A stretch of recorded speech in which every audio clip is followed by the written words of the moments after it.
저희가 이번 주일을 평신도 주일로 지켰습니다. 평신도 주일,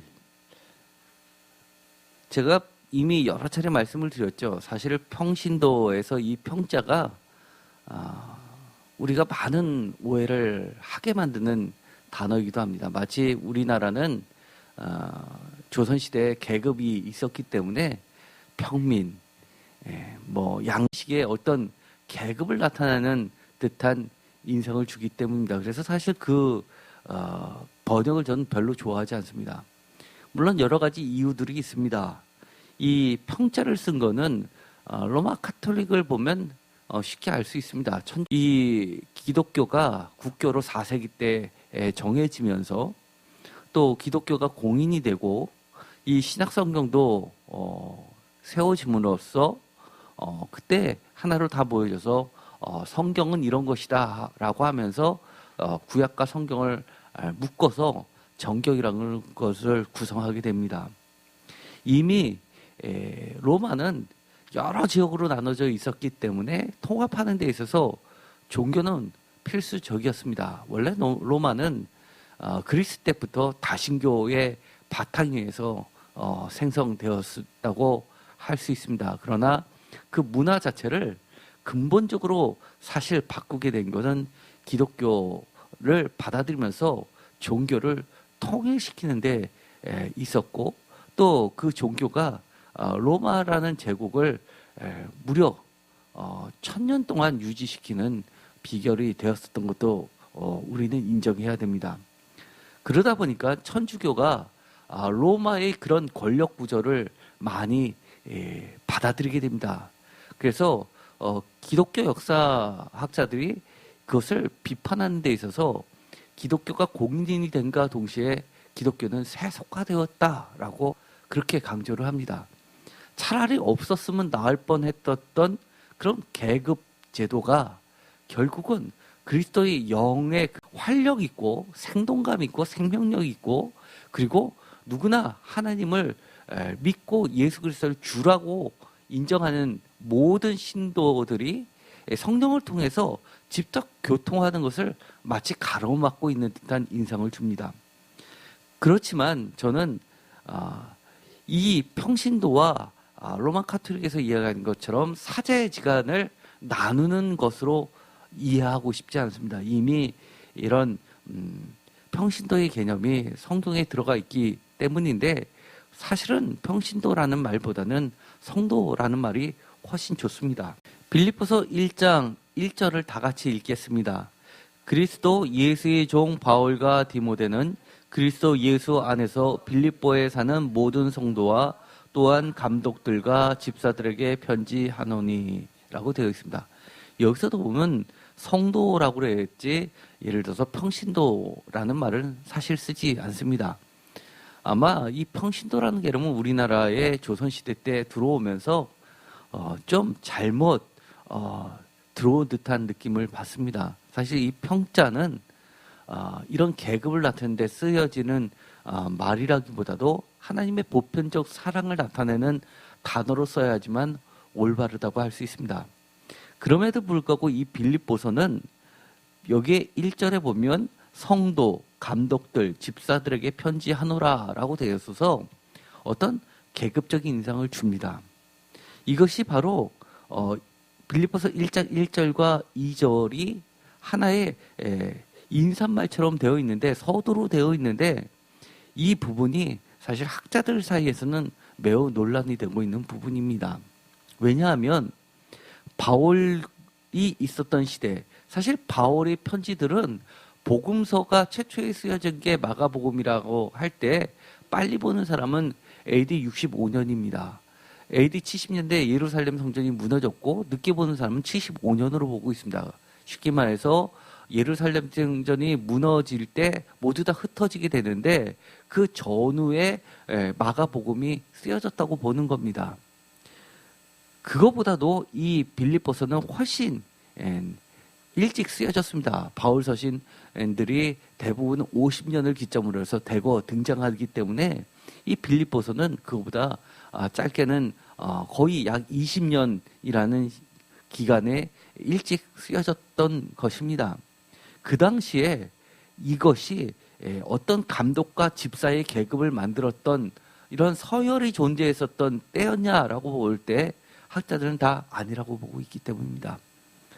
사실 내용을 볼 때도 이 뒤에 1장 3절부터 빌립보서 전체를 흐르는 이 내용을 보면 사실 감독과 집사들에게 써는 편지라기보다도 바울이 빌립보 교회에 편지하는 내용이 더 적합합니다. 왜냐하면 보통 감독과 집사는 나중에 어떤 여러 교회의 그 위를 감독하는 어떤 체계였었던 것으로 볼 수 있기 때문에 이것이 여러 교회에 보내졌다기보다도 빌립보 교회, 바울이 처음 개척했던 빌립보 교회에 보내졌던 편지의 가능성이 많이 있는 겁니다. 그러면 이걸 어떻게 해야 될까요? 1장 3절에 보면 이렇게 되어 있습니다. 내가 너희를 생각할 때마다 나의 하나님께 감사하며 간구할 때마다 너희 무리를 위하여 기쁨으로 항상 간구하면이라고 하면서 여러 가지 감사의 이야기를 보내고 있습니다.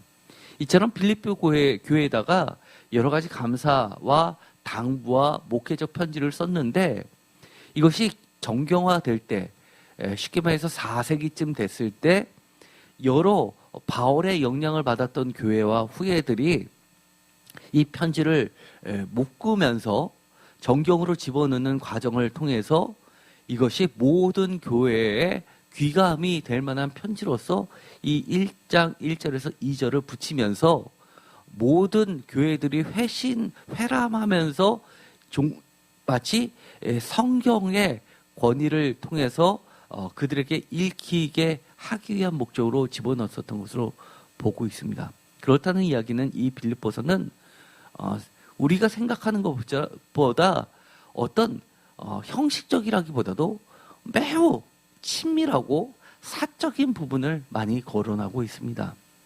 그렇기 때문에 이 뒤에 보면 이 빌립보 교회에 있었던 여러 가지 분쟁 요인들에 대해서 바울이 솔직하고 담대하게 이야기를 하고 있습니다. 예를 들어서 빌립보서 4장 22절에 보면 특히 가이사의 집 사람들 몇 사람에게 문안하는 내용이 나와 있다든지 아니면 그 빌립보 교회에서 문제가 됐었던 4장 2절에 있는 유오디아와 순두계라는 이 여성도들, 특별히 이 빌립보 교회에 중요한 역할을 했었던 사람들의 이름을 공식적으로 거론하면서도 이들에게 친근하게 권면을 하고 있기 때문입니다. 여러 교회가 회람하면서 돌리는데 굳이 이 개인적인 이름을 그렇게 다른 교회에다 특별히 감독들과 이런 집사들에게 보낼 이유는 전혀 없기 때문입니다. 그러면 전체적으로 봤을 때 이 빌립보서라는 것은 우리가 이해할 때 보다 우리들에게 친근하게 다가오는 신앙의 가르침으로 가깝게 받아들일 1차적으로는 필요가 있습니다. 그리고 2차적으로는 이 1장 1절에서 2절처럼 모든 교회의 성도들이 그리고 모든 교회가 본받아야 할 것으로 그렇게 보다 큰 범위로 읽을 수 있게 받아들이면 보다 본문에 충실할 듯합니다. 이 고대 사회에서 이 편지를 특히 바울 시대에 있어서 편지를 쓸 때 이 편지는 굉장히 비쌌습니다.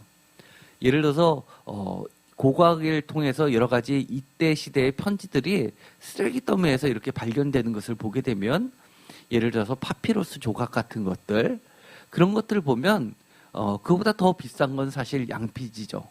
우리가 잘 알고 있습니다. 가죽에다가 쓴 것입니다. 잉크로. 그렇기 때문에 이 파피루스는 한 손바닥 크기만한 정도 뿐이 안 됩니다. 그리고 쉽게 손상이 되고 찢어지고 훼손이 됩니다.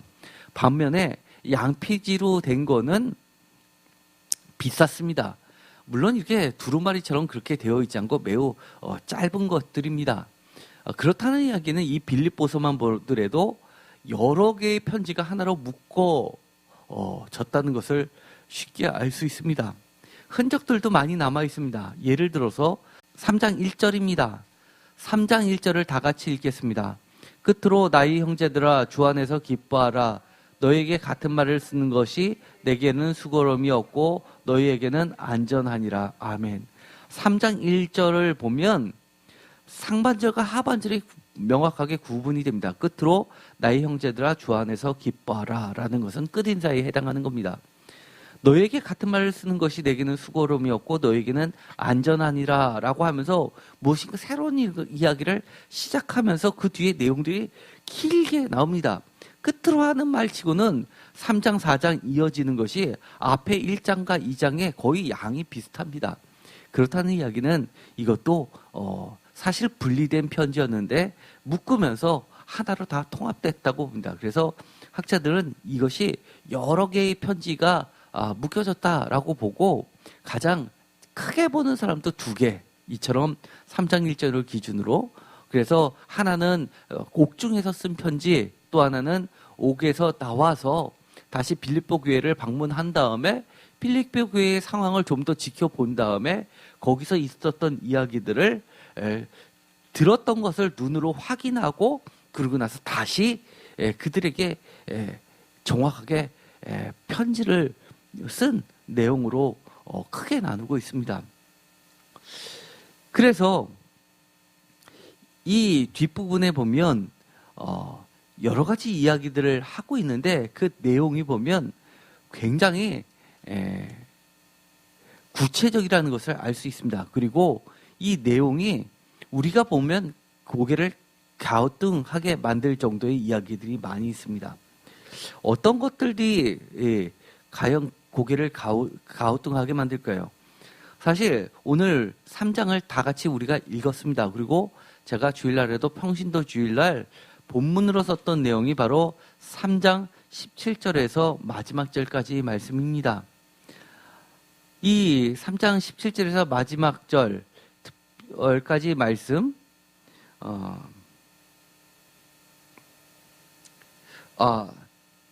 특별히 빌립보서 3장 20절의 말씀을 제가 말씀을 드렸는데 바로 하늘에 시민권이 있다는 이야기를 말씀을 드렸죠. 그런데 이 내용을 가만히 우리가 보다 보면 이것이 성도에게 했던 말인가라고 좀 의아하게 만듭니다.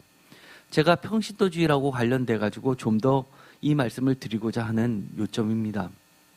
이 내용들을 보면은요, 생각보다 우리가 들을 만한 내용인가 하는 이야기들이 너무 많이 있기 때문입니다. 목사님이 성도님들에게 평신도 임원 교육을 시킨다고 예를 들어봅시다. 그리고 나서 이 3장의 내용을 쪼개서 하나씩 말씀을 드린다고 하면 여러분들께서 이것을 그래 라고 이렇게 받아들이실까요? 아니면 왜 나한테 이런 얘기를 하지? 라는 생각을 들으실까요? 제가 이런 질문을 드리는 것은 우리가 성경책을 볼 때 사실은 조금 궁금증을 가지고 읽어야지만 성경이 내 걸로 현실감 있게 다가오기 때문입니다. 잠깐 화면을 보실까요? 예를 들어서 이렇게 이야기할 수 있습니다. 제가 주보에 쓰였던 내용들입니다. 예를 들어서 제가 여러분한테 이렇게 이야기합니다. 여러분들 평신도들이니까 그리스도 십자가의 고난과 부활의 영광에 함께 참여해야만 합니다. 함께 참여합시다. 주 예수 그리스도 예수에게 잡힌 바 된 여러분들은 그런 사람들입니다. 맞는 것 같은데 조금 이상합니다. 이 말을 다른 말로 바꿔서 바울은 또 이렇게 7, 8절에서 이야기합니다. 무엇인지 내게 유익하던 것을 그리스도를 위하여 다 해로 여길 뿐더러 그리스도 예수를 아는 지식이 가장 고상하기 때문에 그를 위하여 모든 것을 배설물로 여기십시오라고 해봅시다. 그렇다면 오직 예수 그리스도를 아는 지식만이 여러분이 소유하시고 나머지는 다 배설물을 여겨서 지금부터 다 버리십시오라고 한다면, 그리고 그 말씀을 여러분들이 아멘하고 받아들이고 이 길을 간다고 칩시다. 여러분들은 어떤 사람입니까? 평신도입니까? 목회자입니까? 이상하죠? 그렇게 질문하면요. 그런데 바울은 이렇게 이야기를 하고 있다는 겁니다. 그것도 성도에게, 빌립보 교회의 성도에게. 예를 들어서 2장 19절입니다. 2장 19절을 다 같이 읽겠습니다. 내가 디모데를 속히 너에게 보내기를 주 안에서 바람은 너희의 사정을 알므로 안위를 받으려 함이니. 아멘. 20절도 다 같이 읽겠습니다. 이는 뜻을 같이 하여 너희 사정을 진실히 생각할 자가 이 밖에 내게 없음이라. 아멘. 디모데를 파송한다라고 하는 것은 디모데가 지금은 평신도라는 이야기입니까? 아니면 뭐라는 이야기입니까? 이것은 전문 목회자라는 이야기입니다. 디모데는 지금 이 빌립보서를 쓸 때쯤 하면 이미 평신도에서 벗어나서 전문 목회자가 되었습니다. 사도 바울은 그야말로 바울은 사도의 위치고 어떻게 보면 거의 감독 수준이라고 할 수 있겠죠.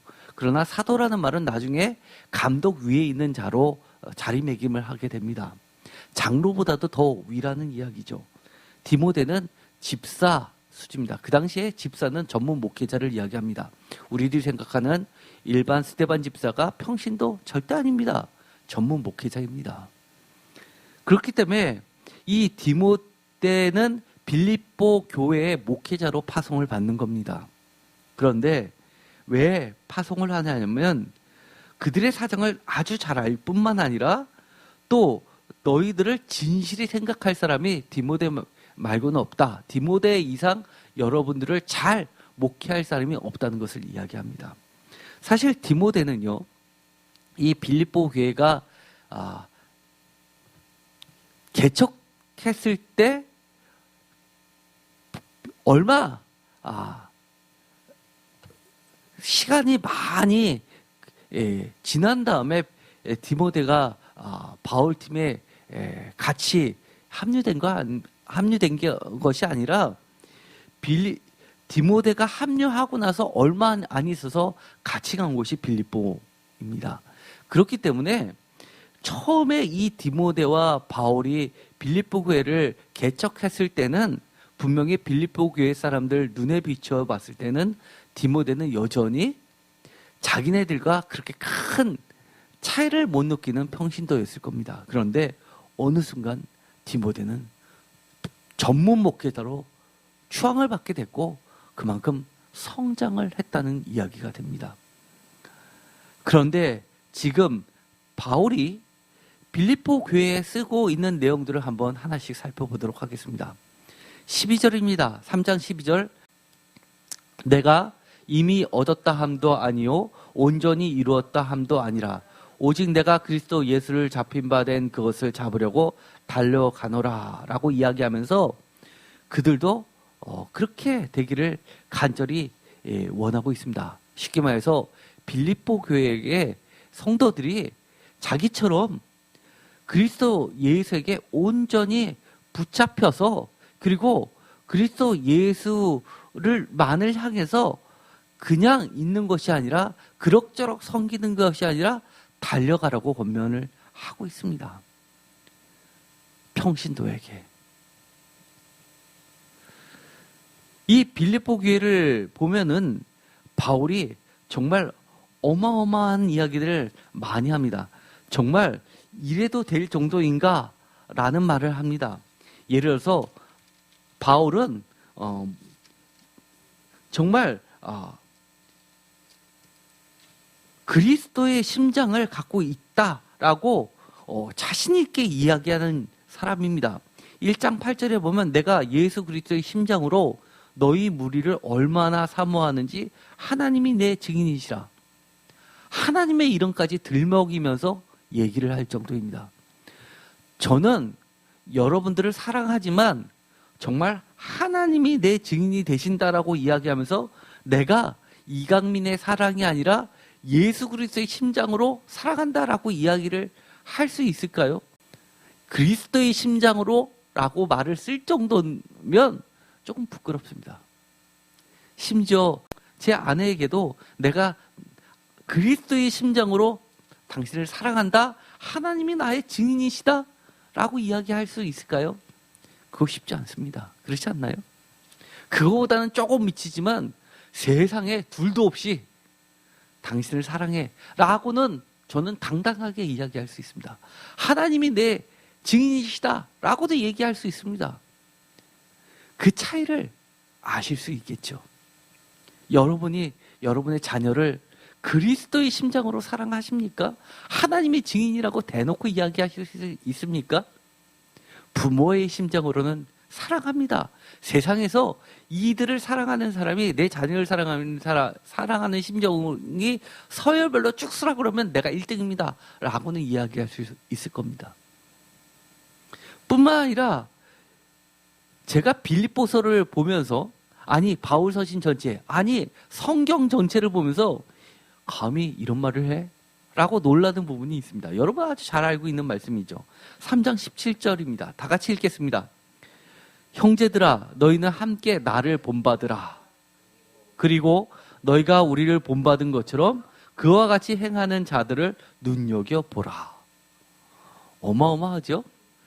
나를 본받으십시오. 제가 여러분들한테 감히 그렇게 이야기할 수 있습니까? 여러분들도 다른 사람한테 나를 본받으십시오 라고 그렇게 대놓고 이야기할 수 있습니까? 어마어마합니다. 그런데 너희가 우리를 본받은 것처럼 그와 같이 행하는 자들을 눈여겨보라 라고까지 하면서 빌립보 교회 사람들에게 이야기를 하는 바울을 보면 정말로 빌립보 교회를 향한 바울의 사랑이 얼마나 진실한지를 우리가 그대로 알 수 있습니다. 뿐만이 아닙니다. 더 나아갑니다. 빌립보서 4장 9절을 다 같이 읽겠습니다. 너희는 내게 배우고 받고 듣고 본 바를 행하라. 그리하면 평강의 하나님이 너희와 함께 계시리라. 이 말도 제가 목회자이지만 정말 제가 하늘나라 갈 때까지 이렇게 될 수 있을까? 저는 거의 불가능할 것 같습니다. 너희는 내게 배우고 받고 듣고 본 바를 행하십시오. 그리하면 평강의 하나님이 너희와 함께 계시리라. 하나님 앞에서도 얼마나 자신감 있고 떳떳한 말을 합니까? 저는 사실은 이렇게까지도 목회할 자신이 없는데 전문 목회자를 데리고서 그렇게 교육을 시켜도 할 수 없는데 일반 성도들을 데리고 이렇게 교육을 하고 있다는 겁니다. 이 이야기는 하나님께서 예수 그리스도와 성령님을 통해서 여러분들에게 지금 그렇게 가르쳐주고 계신 겁니다. 제가 여러분한테 얘기하는 것도 아니라 제가 그렇게 할 수 있기 때문에 여러분한테 하는 것도 아니고 저는 할 수 없지만 하나님이 그렇게 하시라고 말씀하시는 것을 저는 전달할 뿐이라는 겁니다. 저도 그렇게 돼야 되지만 여러분도 그렇게 돼야 된다는 겁니다. 그것이 오늘 빌립보서를 통해서 성도, 거룩한 백성들, 하나님의 자녀들에게 하시는 말씀입니다. 이 빌립보서는 대표적으로 어떤 서신입니까? 빌립보서 하면 우리가 잘 알고 있죠. 옥중서신입니다. 옥중서신, 옥에서 갇혀있을 때, 수감되었을 때 편지를 썼다는 이야기입니다. 옥중서신은 어떤 것들이 있습니까? 대표적으로 옥중서신이라고 하는 것은 보통 우리가 4개를 이야기합니다. 예를 들어서 에베소서, 빌립보서, 골로새서, 빌레몬서를 이야기하는데 사실 여기 외에 하나가 더 있습니다. 바로 디모데후서도 있습니다. 그래서 총 5개인데도 불구하고 에베소서, 빌립보서, 골로새서, 빌레몬서를 우리가 보통 옥중서신 4개의 편지라고 이야기하고 이 디모데후서는 디모데 전서하고 붙여서 디모데 전서, 디도서를 묶어서 목회서신이라고 3개의 목회서신이라고 흔히들 얘기합니다. 그렇게 되면 혼돈은 없으시겠죠? 그런데 이 빌립보 교회는 바울이 빌립보 교회를 개척할 때도 옥에 같이 있었던 적이 있습니다. 그리고 에베소에서도 갇혔습니다. 빌립보의 감옥이 갇혔을 때 그때 이 간수가 구원되는 역사가 있었죠. 이 갇혀 있을 때 바울과 실라가 기도하니까 옥중문이 열리고 바울이 달아난 줄 알고 간수가 자결을 하려니까 여기 있다라고 하면서 안심을 시켜주고 그가 어떻게 하면 내가 구원을 받겠습니까? 생명을 얻겠습니까? 라고 하니까 주 예수를 믿으라라고 하고 그는 온 가족과 함께 세례를 받고 그리스도인이 됩니다. 그 사건이 있었지만 그 빌립보 감옥에 있을 때 빌립보 교회 사람들에게 편지를 쓴 건 아닐 겁니다. 그 다음에 또 감옥에 갇혔던 적이 있습니다. 대표적으로 로마 감옥에 갇혀 있을 때죠. 그런데 여기 보면 이 빌립보서의 내용을 보면 이 에바브로디도라는 인물이 나옵니다. 에바브로디도를 너희에게 보낸다라는 표현을 쓰고 있습니다. 그래서 에바브로디도는 사실은 빌립보 교회의 성도였는데 그가 감옥에 갇혔다는 이야기를 듣고 그를 보석금을 내고 그를 돌봐줄 사람을 보냈는데 인편을 대표자를 누구를 선택하냐면 에바브로디도라는 사람을 선택해서 보내줍니다. 그런데 여행기를 통해서 그가 무척 아프게 됩니다. 그러자 그가 낫고 나서 바울이 에바브로디도를 다시 빌립보 교회에다가 보낸다는 내용의 편지를 쓰게 됩니다.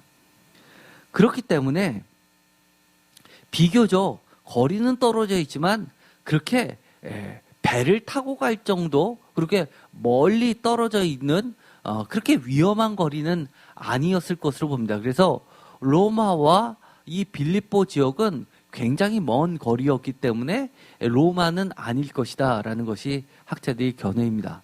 그러면 로마 감옥에 있었을 때는 오히려 또 이유가 로마 감옥에서 나와서 바울이 가려고 했었던 건 저 스페인 쪽이었기 때문에 다시 이 빌립보 쪽으로 가려면 로마를 기준으로 해가지고 우리가 로마를 바라보는 측에서는 오른쪽에 있는 것이 빌립보, 왼쪽에 있는 것이 스페인이니까 서로 방향이 반대였기 때문에 로마 감옥은 아니었을 것으로 봅니다. 그러면 그 다음에 또 감옥에 갇혔던 것이 있습니다.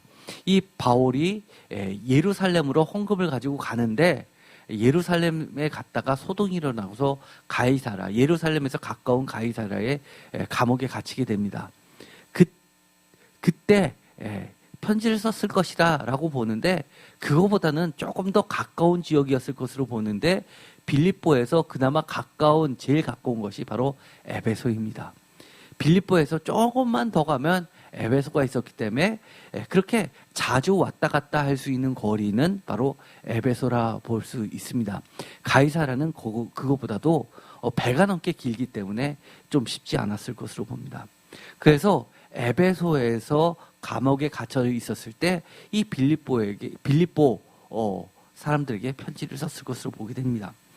그런데 이 빌립보서의 특징을 우리가 한마디로 뭐라고 합니까? 여러분 잘 알고 있는 기쁨의 편지라고 이야기합니다. 이 빌립보서를 보면 다른 서신들보다도 훨씬 더 기쁨의 이야기를 많이 합니다.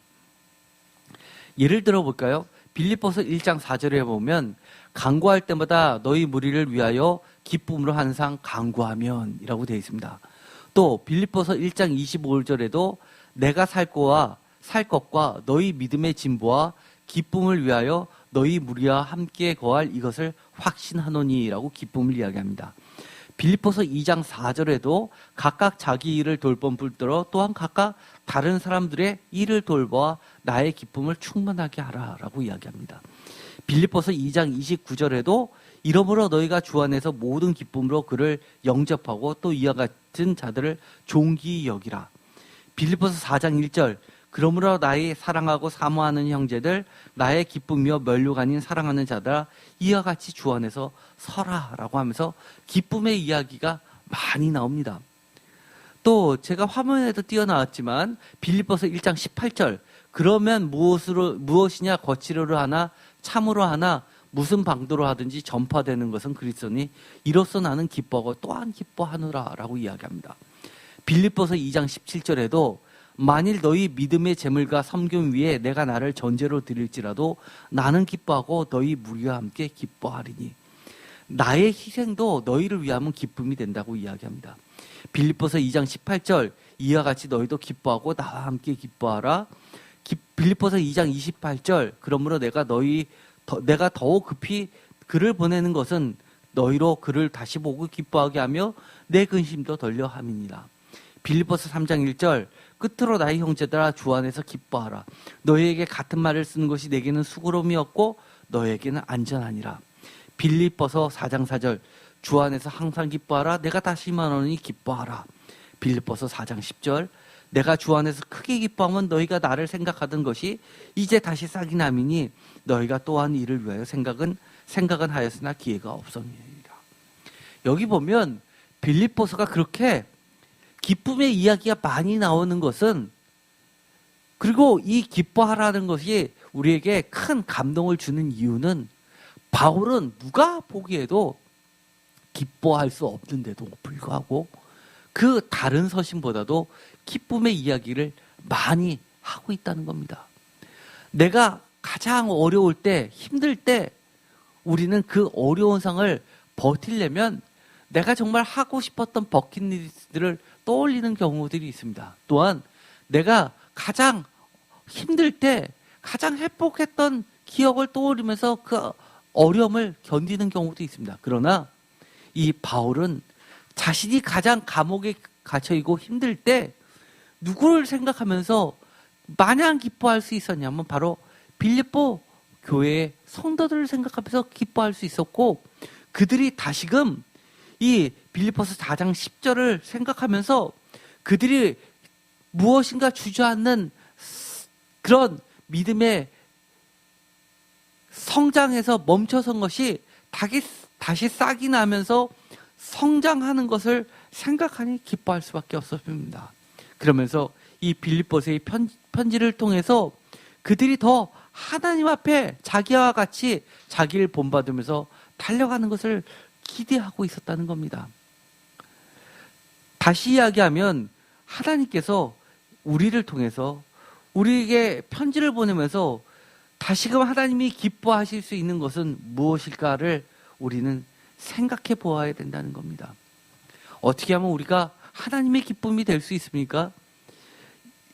12절에 있는 것처럼 주 예수 그리스도 예수에 잡힌 바 된 자가 되어야 됩니다. 뿐만 아니라 10절과 18절에서 21절을 보더라도 그리스도의 십자가의 고난과 부활의 영광에 함께 참여하는 자가 되면 하나님의 기쁨이 될 수 있습니다. 우리가 빌립보서를 보면 바울이 이렇게 이야기합니다. 특별히 18절에 보면 그리스도 십자가의 원수로 행하느니라 라는 말을 합니다. 10절에 보면 10절과 18절과 21절을 보면 그리스도의 십자가의 고난과 부활의 영광에 함께 참여하자라고 이야기를 하는데도 불구하고 왜 그리스도의 십자가의 원수가 행하는 자가 되느냐라고 야단을 치고 있습니다. 이 말은 무엇일까요? 우리가 요즘에 논란이 되고 있는 교회 있죠. 춘천에 있는 모교회, 방송에도 나오고 신문 뉴스에도 나옵니다. 많은 사람들이 부흥하는 교회로 유명합니다. 요즘에 한 10,000명이 가까이 된다고 하죠. 개척한 지 얼마 안 됐는데 그렇게 사람이 많이 모인다고 합니다. 그들의 간증을 들어보면 하나같이 무엇을 강조하냐면 그리스도의 십자가는 사라지고 그리스도의 부활의 영광만 얘기합니다. 과거에는 내가 어려움을 겪고 이렇게 했는데 예수 그리스도를 믿고 무슨 교회에 나와서 보니까 모든 문제들이 해결됐고 그래서 나는 지금 예수님께서 모든 사탄을 이기셨기 때문에 나는 지금 부활의 영광에 삽니다 라고 간증을 합니다. 사실 그것들은 다 뭐냐면 그리스도 십자가의 원수가 되는 겁니다. 우리가 굉장히 조심해야 됩니다. 비슷한 것 같은데 그 차이점을 우리는 분간해야 됩니다. 우리 그리스도의 사랑이 좋은 게 아닙니다. 우리가 아는 모든 지식과 성경 말씀을 총동원해서 우리는 진짜 사랑을 분별할 줄 알아야 됩니다. 우리는 그리스도의 십자가의 고난에 참여해야 하지만 부활의 영광에 참여할 수 있습니다. 예를 들어서 바울은 이렇게 설명을 해주고 있습니다. 우리 낮은 몸을 예수 그리스도의 영광의 몸의 형체와 같이 변화를 시켜주시는데, 그렇지만 우리가 모든 것을 배설물로 여기면서 우리는 십자가의 고난에 참여를 해야 된다고 이야기를 하는 겁니다. 많은 사람들이 예수 그리스도를 믿으면서 우리는 교회를 다니면서 교회 다니고 예수님을 믿는 것이 내가 잘 되는 게 목적인 사람들이 많이 있습니다. 다 뭐라고 하는 겁니까? 그게 내가 잘 되면 주님께서 인도하신 거고, 내가 십자가 때문에 고난을 받으면 하나님의 말씀을 지키다가 손해를 보는 것들은 피해 다닌다면 어떻다는 이야기입니까? 19절에 보면 땅의 일만을 생각하고 자신의 배를 신으로 삼는다는 겁니다. 경제가 최고라는 겁니다. 그리고 하나님을 믿는다는 것은 포장지에 불과하다는 겁니다. 그런 것들을 경계하라는 겁니다. 바울은 빌립보 교회 사람들에게 이렇게 얘기합니다. 내가 옥에 갇혔던 것이 부끄럽지 않다. 오히려 옥에 갇힌 것이 그리스도를 전파하고 증거하는데 사용되고 있다라고 이야기합니다. 왜 그렇게 이야기합니까? 바울이 옥에 갇히는 기간이 길어졌습니다. 그들이 보석금을 내면 곧 풀려날 줄 알았는데 그게 만만치 않고 많은 시간이 흘러갑니다. 그러자 빌립보 교회에서는 바울이 진짜 하나님의 택하신 사도라면 저렇게 죄인으로 오래 있을 수가 있을까? 라는 회의를 많이 한다는 겁니다. 우리가 많이 그렇게 이야기합니다. 저 사람 그렇게 신실하면 저렇게 하나님이 그렇게 가난하게 오래 놔둘 수가 있어? 왜 하나님마다 저렇게 일이 꼬이지? 우리 그런 이야기 많이 종종 듣습니다. 그러나 하나님은 우리의 고난을 통해서도 또 우리가 하나님의 말씀대로 살려고 세상과 타협하지 않고 나가는 길을 통해서도 하나님은 역사하고 계십니다. 그것을 버티면서 하나님의 말씀대로 기도하면서 나가는 것 자체가 하나님을 대적하는 무리들과 싸우는 거라는 것을 우리는 알 필요가 있습니다.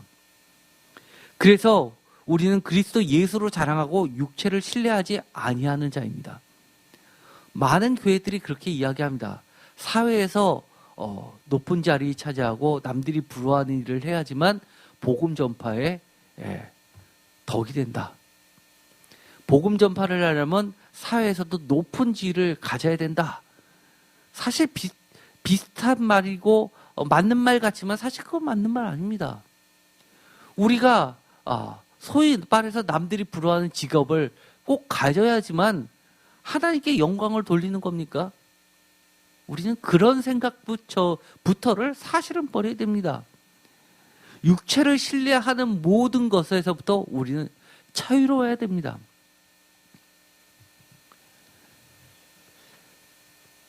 바울은 빌립보 교회 성도들을 위해서 기도하는데 빌립보서 1장 9절에서 11절까지는 사실 제가 여러 가지 성경을 보면 기도가 들어가 있는데 제가 무척이나 좋아하는 구절 중에 하나입니다. 이 기도를 보면 바울이 그렇게 빌립보 교회 사람들을 사랑하면서 쓴 그 편지에 그들을 위해서 어떻게 내가 구체적으로 기도하는지를 나타내고 있는데요. 이렇게 되어 있습니다. 너희 사랑을 지식과 모든 청명으로 점점 더 풍성하게 하사 너희로 지극히 선한 것을 분별하며 또 진실하며 허물 없이 그리스도 날까지 이루고 예수 그리스도로 말미암아 의의 열매가 가득하여 하나님의 영광과 찬송이 되기를 원하노라. 가능하면요 이거를 쪽지에 적어서 벽에다 붙여놓고 여러분의 자녀들에게 이런 기도를 꼭 해주십시오. 저는 이것처럼 완벽한 기도가 어디 있을까라는 생각도 듭니다. 우리가 사랑만 얘기하지만 사랑이 참된 사랑이 되기 위해서는 반드시 지식과 모든 총명을 통해서 지극히 선한 것을 분별하지 않으면 또 다른 자기 애에 대한 투영일 뿐입니다. 잘못된 사랑이라는 겁니다. 세상의 사랑이라는 겁니다. 하나님의 사랑이 절대로 될 수 없다는 겁니다. 바울이 최종적으로 그들을 위해서 바라는 것이 뭡니까? 하나님의 영광과 찬송이 되기를 원하고 있습니다. 방법은요, 예수 그리스도로 말미암아 의와 열매가 가득하게 되어서입니다. 그런데 그게 언제 완전하게 드러납니까? 그리스도의 날입니다. 그래서 바울은 뭐라고 이야기하냐면, 내가 이미 얻었다라고도 이야기를 하지 않는다는 겁니다. 또 온전히 이루었다라고도 이야기하지 않는다는 겁니다. 예를 들어서요, 빌립보서 3장 12절을 보도록 하겠습니다. 12절 다 같이 읽겠습니다. 내가 이미 얻었다 함도 아니요 온전히 이루었다 함도 아니라 오직 내가 그리스도 예수께 잡힌 바 된 것을 잡으려고 달려가노라. 아멘. 뭐라고 이야기하냐면 중요한 이야기가 나옵니다. 온전하다라는 이야기입니다. 온전하다라는 이야기는 완전하다라는 이야기입니다. 이것은 유대교에 있어서는 굉장히 중요한 말입니다. 타미라는 히브리어를 헬라어로 바꾼 건데요. 이것은 대표적으로 욥기에 나오는 말입니다.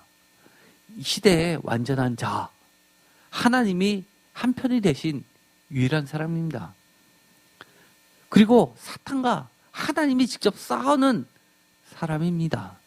그런데 나는 그렇게 나를 보고 본받으라 나대로 하면 어떻다라고 얘기했습니까? 하나님의 평강이 너희와 함께 있다. 우리가 하나님의 평강이 우리와 함께 있으려면 어떻게 해야 됩니까? 우리 흔히 이야기할 때 말씀 많이 보십시오. 기도하십시오. 그리고 찬송하십시오. 순종하십시오. 이런 이야기 많이 하지, 나에게 배우고 듣고 본 바를 행하라 이렇게 이야기하지 않지 않습니까?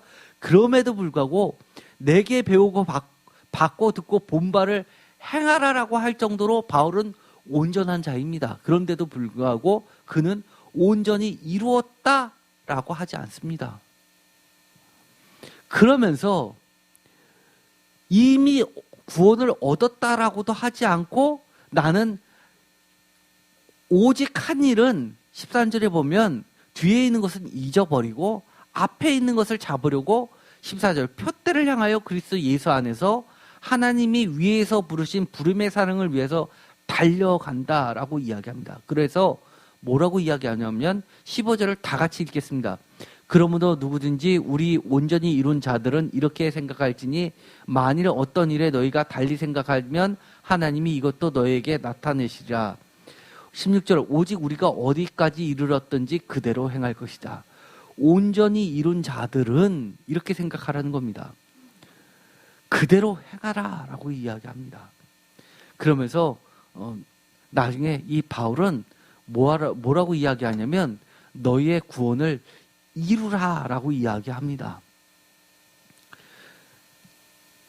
그러면서 다름질을 계속해야지, 구원을 온전히 이루어야지, 그래야지 멈춰서는 순간 너희들은 넘어질 수 있다라고 이야기합니다. 빌립보서 2장 12절입니다. 12절은 사실은 우리가 구원론에 있어서 매우 중요한 말입니다. 다 같이 읽겠습니다. 그러므로 나의 사랑하는 자들아, 너희가 나 있을 때뿐 아니라 더욱 지금 나 없을 때에도 항상 복종하여 두렵고 떨림으로 너희 구원을 이루라. 여기서 뭐라고 이야기합니까? 이미 얻었다고 생각하지 말고 너희 구원을 앞으로 이루라는 겁니다. 끊임없이 달려가서 최종적인 구원을 이루라고 하는 겁니다. 그런데 지금 달려가지 않으면 나중에 온전한 구원은 있을 수 없다라고 이야기를 하는 겁니다. 그래서 어떤 자들이 십자가의 원수냐 하면 이미 내가 이루었다라고 생각하는 자들이 원수라고 하는 겁니다. 그래서 이때는 어떤 자들이 생겼냐 하면 내가 이미 우리의 구원은 이미 확정됐다. 우리는 이미 구원을 얻었다라고 이야기하는 자들이 생겼습니다. 현재적 구원을 이야기하는 겁니다. 그러나 바울은 지금 구원이 결정되지만 최종 완성은 예수 그리스도가 오시는 날입니다. 그런데 지금 내가 온전히 달려가지 않으면 나중에 구원을 이룰 수 있다라고 생각하는 것도 잘못됐다는 겁니다. 쉽게 이야기하면 이겁니다. 마지막 때처럼 지금을 살라라고 하는 겁니다. 그러면 지금 살지만 최종 구원이 지금 있는 거나 하나님 앞에서는 다름이 없다라고 이야기하는 겁니다.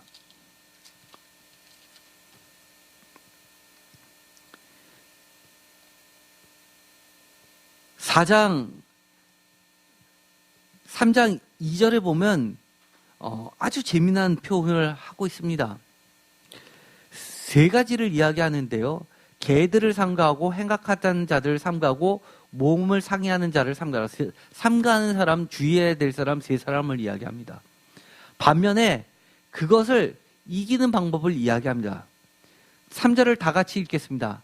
하나님의 성령으로 봉사하며 그리스도 예수로 자랑하고 육체를 신뢰하지 아니하는 우리가 곧 할례파라. 이런 걸로 봐서는 개들, 행악하는 자들, 그리고 몸을 상해하는 자들의 공통적인 특징들은 이 할례파를 주장하는 유대교 분파였었던 것으로 보이게 됩니다. 또는 어떤 자들이냐면은 이미 얻었다라고 주장하는 자들, 어떤 자들입니까? 예를 들어서 기독교인인데 영지주의적 기독교인들입니다.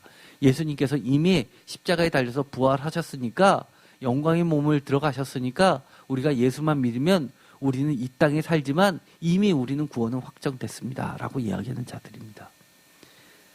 그렇기 때문에 우리는 늘 두렵고 떨리는 마음으로 하나님의 성령으로 봉사하며 그리스도 예수로 자랑하고 육체를 신뢰하지 말아야 됩니다. 정말 마음 아픈 사건들이 많이 있죠. 말씀이 부끄럽다. 그래서 작은 교회는 창피해서 동기들 모임에 못 나간다라는 이야기. 이런 사람들이 예수님이 그를 맞이해 줄까요? 말씀이 뭡니까? 예수님인데 말씀이 부끄러워서라고 이야기하는 것은 예수님이 부끄럽다는 얘기인데, 그리고 목회자는 가난하니까 부끄럽고 사회에서 잘 나가는 연봉이 좋은, 아니면 사업을 잘해서 돈을 잘 벌어서 헌금도 펑펑하는 그런 자녀 둔 것이 정말 자랑스럽다면 그거야말로 육체를 신뢰하는 거 아닙니까? 정말 우리는 과거에 내가 어떠한 일을 했고 내가 심지어 목회자가 되고 목회자로 은퇴를 했다 하더라도 예수를 자랑하지 않고 육체를 신뢰를 한다면 정말 여기서 얘기하는 개들, 행악하는 자들, 몸을 상해하는 자들과 다를 바가 없다는 겁니다. 이제 결론을 얘기하겠습니다. 오늘 이야기했던 많은 이야기들, 그리스도의 십자가의 고난과 부활의 영광에 참여하고 이미 얻었다 함도 아니고 온전히 이루었다 함도 아니고 오직 한 일을 잊어버리고 그리스도 예수 안에서 하나님이 위에서 부르신 부름의 사랑을 위해 표대를 향하여 달려가는 자, 이런 자들이 누구입니까? 목회자입니까? 평신도입니까? 답은 하나입니다. 성도입니다. 하나님의 거룩한 백성들입니다. 이것은 목회자를 향해서 하는 말도 아니고 또 평신도를 향해서 하는 말도 아닙니다. 미안하지만 이것은 하나님을 사랑하고 예수 그리스도를 자랑하는 모든 하나님의 백성들, 그리스도의 백성들이면 누구나 해야 되는 표대라는 겁니다. 이것을 통해서 빌립보서는 아무리 감옥에 갇히고 정말 어려운 처지에 있다 하더라도 진정한 기쁨이 될 수 있다고 이야기하는 겁니다.